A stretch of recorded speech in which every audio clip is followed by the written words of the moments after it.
truth dies in darkness.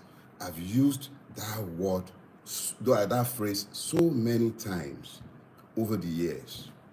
It started with me, it was, I think, during Showore's incarceration. I spoke to the fact that talk is not cheap.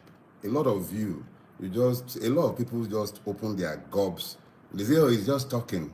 Talk is cheap. Why not go to the street? Why not go and carry guns? Do this or do that. So if you merely speak to the truth of the situation around you, they considered it cheap. Although sometimes talk could be very cheap, like the one by the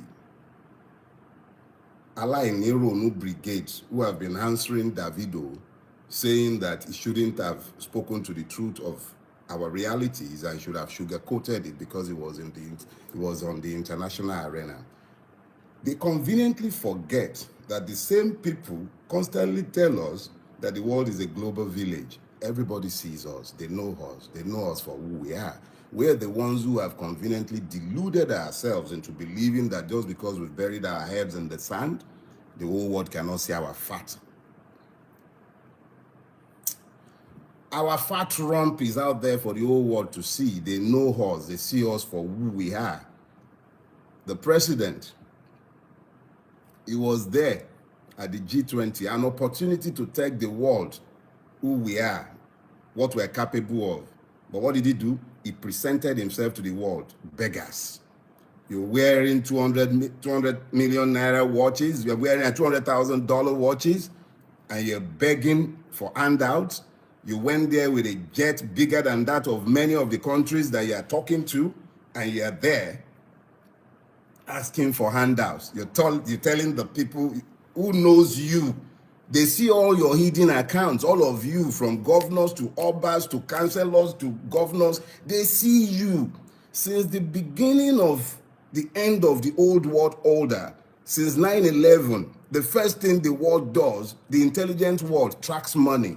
There is no dime any one of you have anywhere in the world that they are not aware of, even the ones you have stacked up in your warehouses, and then you go to the world. They know how fantastically wealthy, rich you are, the kind of dead money that you all keep eating all over the world.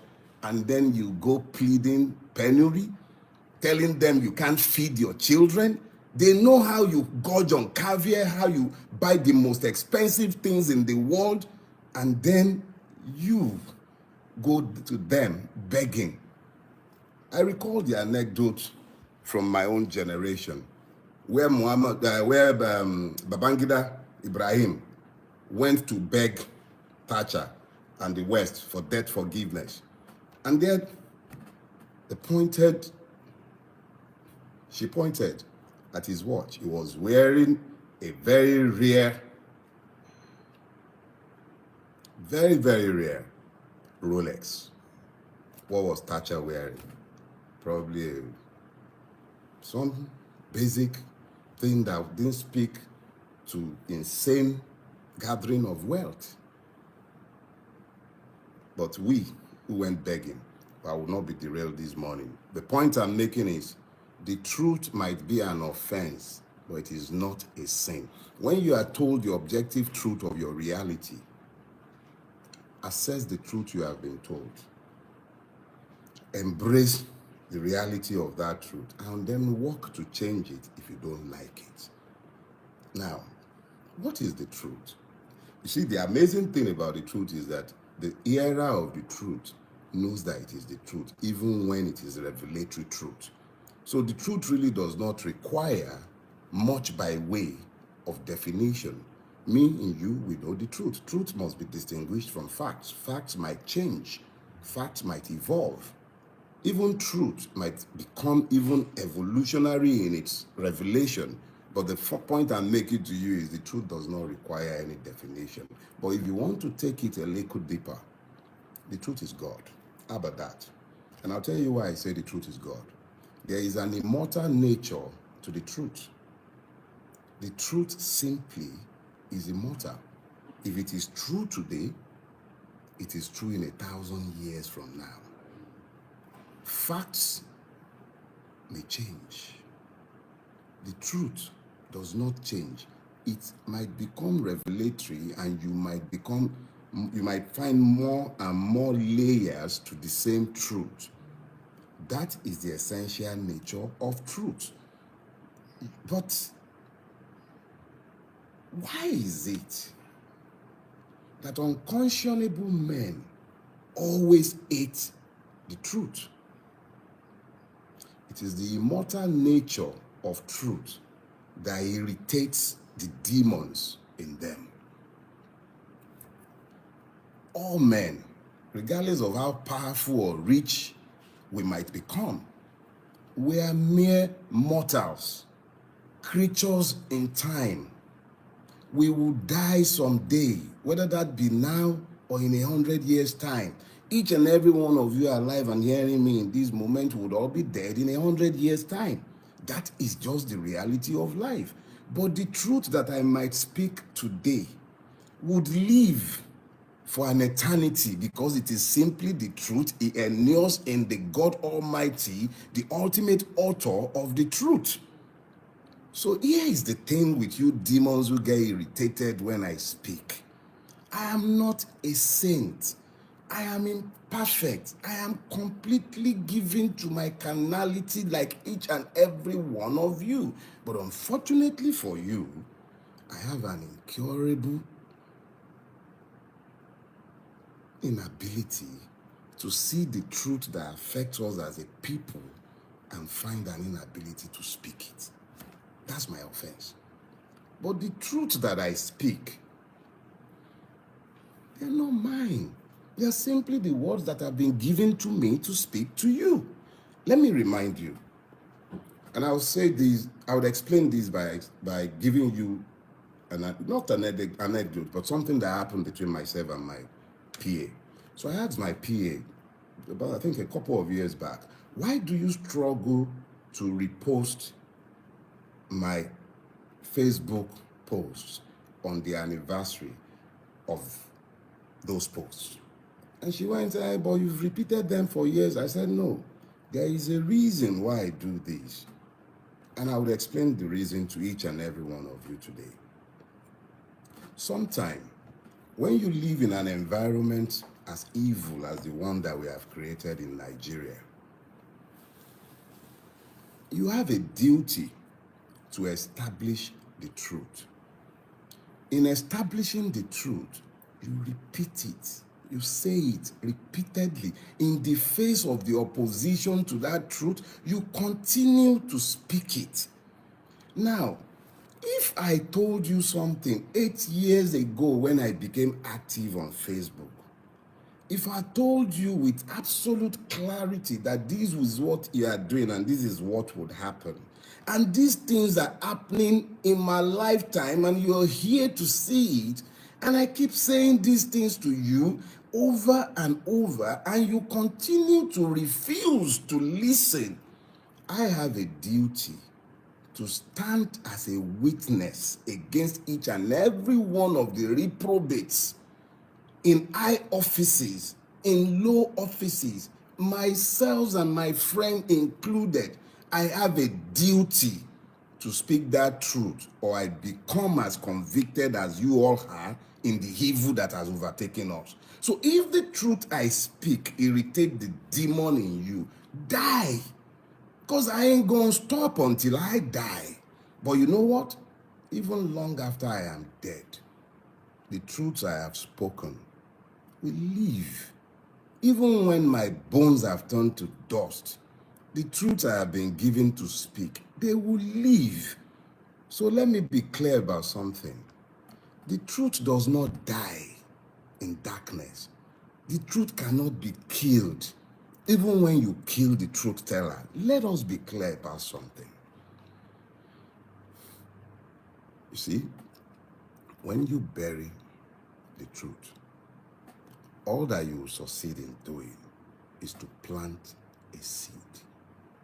If you then make the error of offering martyrdom to the truth teller, what you guarantee is your own hands, each and every one of you. When the time comes We will speak to your evil. It's not time yet. But let me explain something to you about the nature of truth. The nature of truth is that you simply cannot kill it. I think it's the Washington Post as its motto, democracy dies in darkness. If we were in a democracy, I'll be talking to you about democracy dying in darkness. But we're not in a democracy. We're not in a country ruled by law.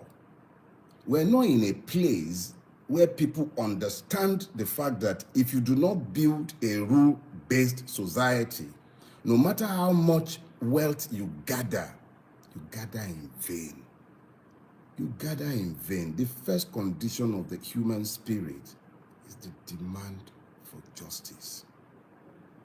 Now, when we talk about justice, because what I'm currently going through, which I can tell you straight away, is coming from reactions to my latest book, which is centered on the judiciary. You see, the beautiful thing about the truth is this.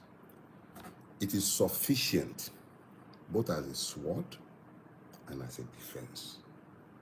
And the amazing thing is that when you tell the truth, every time you tell the truth in the service of the God Almighty of all creation. Whether you're a Muslim, you're a Christian, whatever you choose to believe or not believe in, the reality is that when you tell the truth, you are walking in the services of God Almighty, and He will keep you, He will watch over you, He will protect you jealously. You hear that? He will protect you jealously.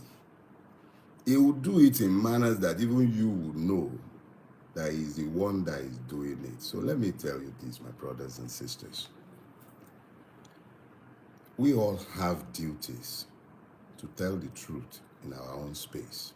If we are to ever have a society worthy of His name, or a country that is fit for habitation, one that we can properly bequeath to our children, we have to be guided by the truth. Now, it's not always convenient, but talk is not cheap.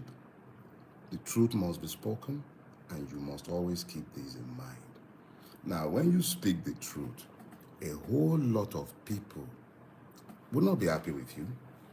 Some will be unhappy simply because, your truth collides with their illusions. Some will be unhappy because the truth you speak does not fit into the narratives that they prefer. Some will be unhappy because the truth you speak brings light into a dark place. Because as the Surat Al-Nur will tell you, when you have light, ignorance disappears. Ignorance is a weapon in the hands of those who would keep you in bondage or oppressed. And ignorance brings darkness.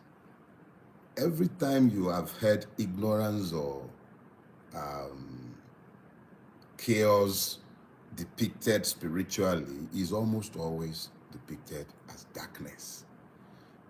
Now, when you have a society completely overtaken by evil, such as the one in which we live, what you find is that it's not just the lies they tell us that they are looking for us to embrace, but the illusions that they build with those lies, which create alternative realities in the minds of the victims, which I've explained severally as a process of stupefaction. What we all need to understand is that the truths that have been given to us to tell represents the light that we have to shine in this dark space. If we fail to shine those lights, darkness overtakes our space. The preponderance of darkness in Nigeria is as a result of our collective inability to speak to the truth of what we see. It's not only about what Bulaba did, what a governor did. What about what you did? What about what the next man did? What about what you did that affected your neighbors? What about what the powerful man that you serve did and you helped him to do? The lies you helped him to tell, the lies you helped him to reinforce. They're telling lies and you're helping them to repeat it, and then you're standing by it and you know these are lies. NSAS, for instance. NSAS. How many people spoke against their consciences? The last election, how many people spoke against their consciences? And you know the annoying thing? Because they were speaking against their consciences, the truth that some of us spoke, yeah, I said it. We spoke the truth. The truth that we spoke annoyed the demons in them. And because it annoyed the demons in them, they must silence me. What for? So let's be clear about something. I will not be silenced. In fact, you can't silence me anymore. See, that's the beautiful part of the thing. You cannot silence me anymore. Everything I've had to say about Nigeria, when I was given the gift that God has blessed me with, the moment it was given to me to start writing, and I took on the idea that I must start writing books, a decision was taken, an instruction, I must say. There were 3 books connected to Nigeria that I had to write. Everyone in my space, my wife, my editors, my PA, my friends, every one of them will tell you I was given 3 books to write. The first should have been The Imperative of the Nigerian Revolution. But I also understood that writing that book without context would make it almost impossible for you to understand the nature of the evil forest that we have built as a collective. Myself and all of us included. We built this. It's not just Tinubu, it's not just Babangida, it's not Obasanjo, it's all of us. We all made this mess, and it will take all of us to fix this mess. So I wrote, Do Not Die in Their War. Do Not Die in Their War is meant to introduce you to Nigeria, tell you the truth that you all know, but that you all lie to yourselves and pretend are not there. So I told the tales of the rot, the reality of what we have built. It's an easy read. And a year after its publication, I made it available for free to all of you, for free download. Do Not Die in Their War. Go to my website, Farotimi.com. Download it for free. It's meant to help you begin to prepare for what was to come, and that was the imperative of the Nigerian Revolution. I made it clear to you in the imperative of the Nigerian Revolution that the only way we can get out of the mess we are in is if we acted as a collective, have common grounds and common purpose, and then walk. Because you can't do this by carrying guns. You won't. The system is happy when you carry guns. Work together to become citizens. That is what I said in the imperative of the Nigerian Revolution. I further broke it down in that book. I said we will take the electoral part, and when the system inevitably refuses to honor our rights as citizens, we should take to the streets. The reasons why that was impossible in 2023 is obvious to all of us. We could not act together as one. Simple. So, we're back where we are. The third in that trilogy is the one that is causing the katakata for some people. They want to bamba. No problem. They are not bambaing with Dele Farotimi. It's not me. If you're looking at me and you think I'm the one you are fighting, you don't kolo. In fact, all your intelligence is stupidity of the highest order. You are not fighting Dele Farotimi. Who am I? Who am I? Just like my mentor, Chibayo Adebanjo, once told Abacha, one bullet You don't need more than that, but God no will give you do. And you and I know. Even your marabouts don't tell you. Now I know they hear. You are not fighting Dele Farotimi. Are too small. Are too small. Are too small. Money I not get reach any one of you. I barely survive. And I thank God for his grace. I'm just a contented man. I'm not a wealthy man. I am blessed. But not be me on a the fight. You are fighting God. If you don't know it before, make I tell on her. God is tired of all of your madness. Do you hear that? You are not fighting me. I don't have a God complex. That's not what I'm telling you. If you are so stupid that you can't get it into your stupid heads, whether the ones with gray hairs or the ones that are bald-headed and stupid, you're not fighting me. It's not me. Who am I? Who you be? Where you go? Who I be? What if it take fight you? The one that has been busy running kitty kata kata from a kitty up and down the place, you want to carry me to do what? You go chop me if you carry me. When you are done carrying me, what would you do? You eat me. But before you go even catch me, you say go try.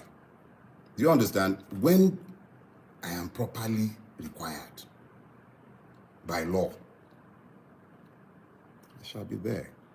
None of honor. Let me be clear. You've hounded some people and they've taken it to exile. I'm going nowhere. Emiati, we'll stay here together. This is the land of my birth. I will run nowhere for any one of you. The truth is sufficient as a weapon and it is sufficient as a shield. That is God. So be clear, you're not fighting Dele Farotimi. The day I step out of line, I then employ lies in my advocacy, in my fight against your decadent system, then you have an edge. But I told you years ago, the truth is the only silver bullet by which the monster called Nigeria might be killed. Let me be clear. I will never employ lies against you. I will never ever do anything for self-aggrandizement in my fight against you, but I will defeat you. In fact, you have been defeated, each and every one of you. The truth is the one thing that you can never ever defeat. Go watch Leonidas and 300 again. You know why they could not defeat Leonidas until treachery came? It was a narrow pass. Every time you argue against the truth, you lose. And for the traitors, those who come into the public space and speak as saints, pretending to champion the people's cause, even when you have betrayed their trust. I see you, and I know you. I know your role. Yeah, I know your roles in this, but you're already defeated. Keep that in mind. And know one thing as well. As sure as God liveth, you will also receive your judgment for what you have done with this conspiracy. Now, I am constrained. I will not speak to certain things today. I am constrained. But in due course, a lot of you will understand better. Let me suffice to say that the truth does not die in darkness. The truth cannot even be covered. The truth cannot be covered. You cover it, it blots out. Truth does not die in darkness. It might be covered for a season. And then, remember what Chief Awolowo said, and I think he was paraphrasing someone as well. After the darkest night comes the glorious dawn. That glorious dawn is the truth. The dawning of the truth. But you know something? For truth to be established, it must not only be repeated over and over and over. It must be chorused. If I'm speaking and I'm the lone voice in a wilderness, hear that? Lone voice in the wilderness. I must be mad. And you all must be crazy if you leave a man to stay in the wilderness speaking to himself. You must take up the chorus. The truth is useless if it is not coerced. The truth is useless if I do not hear it echoed by those with whom I live in my age. If you are not echoing the truth, then it stands in testimony as witness against you. So I urge you, in your space, speak your truth. Because yes, the pastors and imams are complicit in the evil that has overtaken our land. They normalize it. That's their own job. Normalize it. Pray and fast, all of you. I beg. I'll see you next week. Bye-bye, everybody.